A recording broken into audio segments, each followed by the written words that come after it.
ओम नमो भगवते वासुदेवाय. हिरण्याक्षाचं आणि भगवंतांचं युद्ध चालू आहे. हिरण्याक्षाने अनेक प्रकारे भगवंताशी युद्ध खेळण्याचा प्रयत्न केला. आधी गदा युद्ध झालं, मग त्रिशूळ त्यांच्या अंगावर फेकला, मग आपल्या सगळ्या मायावी शक्ती त्या युद्धामध्ये उतरवल्या.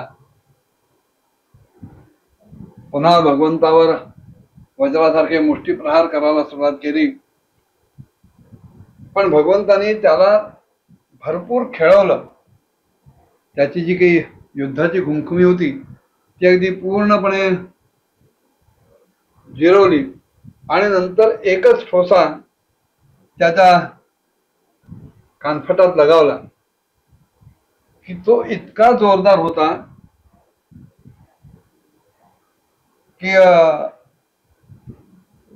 त्याला गरगरायला लागला, फिरायला लागला आपल्या भोवतीत.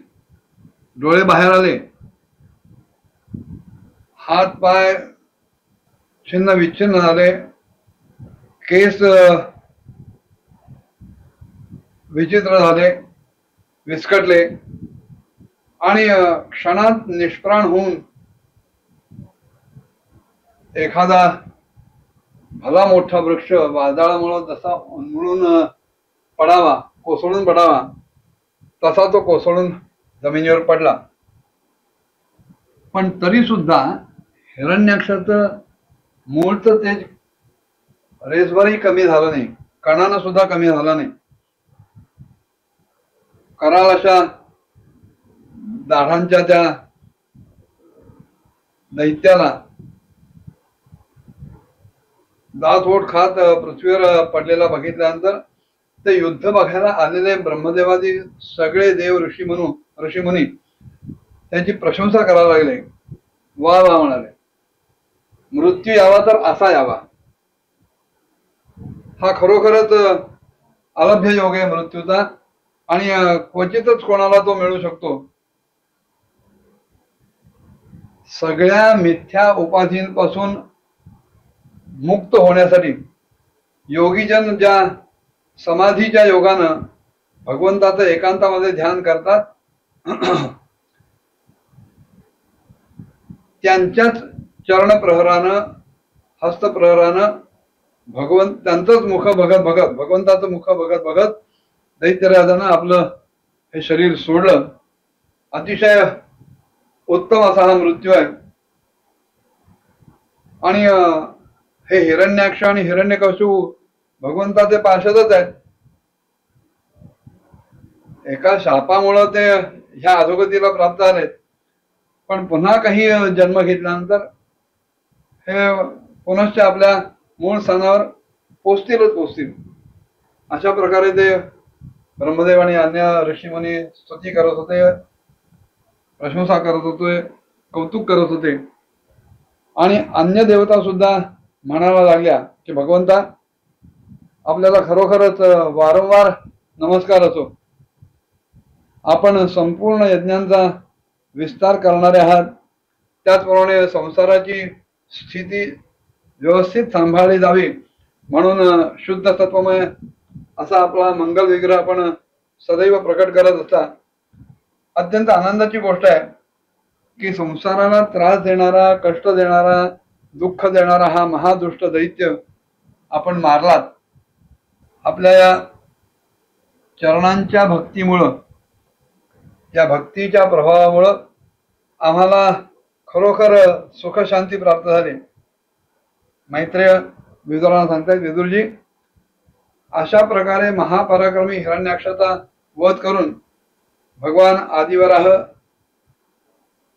सुकराकार नारायण आपल्या अखंड आनंदमय अशा धामाकडे निघून गेले, वैकुंठात निघून गेले. आणि त्यावेळेला ब्रह्मादी देवता त्यांची स्तुती करायला लागले. भगवंतानी अवतार घेऊन जशा प्रकारच्या ह्या लीला केल्या आणि एखाद्या भीषण संग्रामामध्ये खेळण्यासारखा या महापराक्रमी हिरण्याक्षाला खेळवलं आणि त्याचा वध केला. विदुरजी, खरं सांगू का, हे सगळं मी तसंच्या तसं तुम्हाला सांगतोय की जसं मी माझ्या गुरूंच्या मुखातून ऐकलंय. याच्यात काडी मात्रही अक्षराचाही माझ्याकडनं बदल नाही. हा सगळा वृत्तांत सूत शौनकादी ऋषींना सांगतायत आणि त्यांना ते म्हणाले की मैत्रेयींच्या मुखातून भगवंतांची ही पराक्रम कथा ऐकल्यानंतर परमभागवत असलेल्या विदुरजींना अतिशय आनंद झाला. आणि ज्या वेळेला अन्य पवित्र कीर्ती आणि परम यशस्वी महापुरुषांचं चरित्र ऐकल्यानंतर जसा मोठा आनंद होतो तसाच किंबहुना त्याही पेक्षा मोठा आनंद श्रीवत्सधारी भगवंताच्या या ललित लीलांना सर्वश्रेष्ठ ठरेल अशा प्रकारची ही लीला ऐकून झाला. त्या गजेंद्रानं जेव्हा त्या मगरानं त्याचा पाय पकडला त्यावेळेला भगवंताचं ध्यान केलं आणि सगळ्या हत्तीणी अत्यंत दुःखानं चित्कार करायला लागल्या, आक्रोश करायला लागल्या. आणि तेव्हा ज्यानं त्यांना तत्काळ दुःखातून मुक्त केलं, सोडवलं आणि जे सगळीकडनं निराश होऊन भगवंताला शरण आले अशा त्या सरळ हृदय भगवंताच्या सहज कर्मानं सुद्धा भक्तांच्या सहज कर्मानं सुद्धा भगवंत प्रसन्न होतात.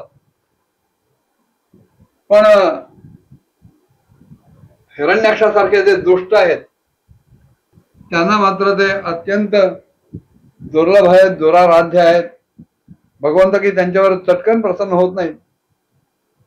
मग अशा भगवंताच्या उपकारांना जाणणारा असा कोण पुरुष आहे की तो त्यांची भक्ती करणार नाही. शौनकादी ऋषीमुनी हो, पृथ्वीचा उद्धार करण्यासाठी भगवंतांनी वराह रूप धारण केलं आणि हिरण्याक्षाचा वध केल्यानंतर ती जी अद्भुत अशी परमलीला आहे ती जो कोणी ऐकेल, हिरण्याक्ष वधाचं हे कथानक जो कोणी ऐकेल, त्याचं गायन करील, त्याला सहमती दाखवेल, अनुमोदन करेल, तो सगळ्या ब्रह्महत्यांसारख्या घोर पापातून सहजपणे मुक्त होईल. हे चरित्र अत्यंत पुण्यप्रद आहे, अत्यंत पवित्र आहे. धन आणि यशाची प्राप्ती करणाऱ्यांना किंवा दीर्घायुष्याची इच्छा करणाऱ्यांना अनुकूल असं आहे. धन यश प्राप्त होईल, आयुष्यही वाढेल, सगळ्या कामना पूर्ण होतील. आणि युद्धामध्ये जर त्यांना असं काही युद्ध खेळावं लागलं तर प्राण आणि इंद्रियांची शक्ती सुद्धा वाढवणारी अशी ही कथा आहे. जी माणसं ही कथा ऐकतात ती शेवटी भगवंतांच्याच चरणी विलीन होतात, भगवंताचाच आश्रय होऊन भगवन्मय होतात. तेव्हा असं हे दिव्य चरित्र आहे. आणि ही कथा सांगितल्यानंतर सुतांना शौनकांनी काही प्रश्न विचारले. काय प्रश्न विचारले पुढच्या भागात बघूया. ओम नमो भगवते वासुदेवाय.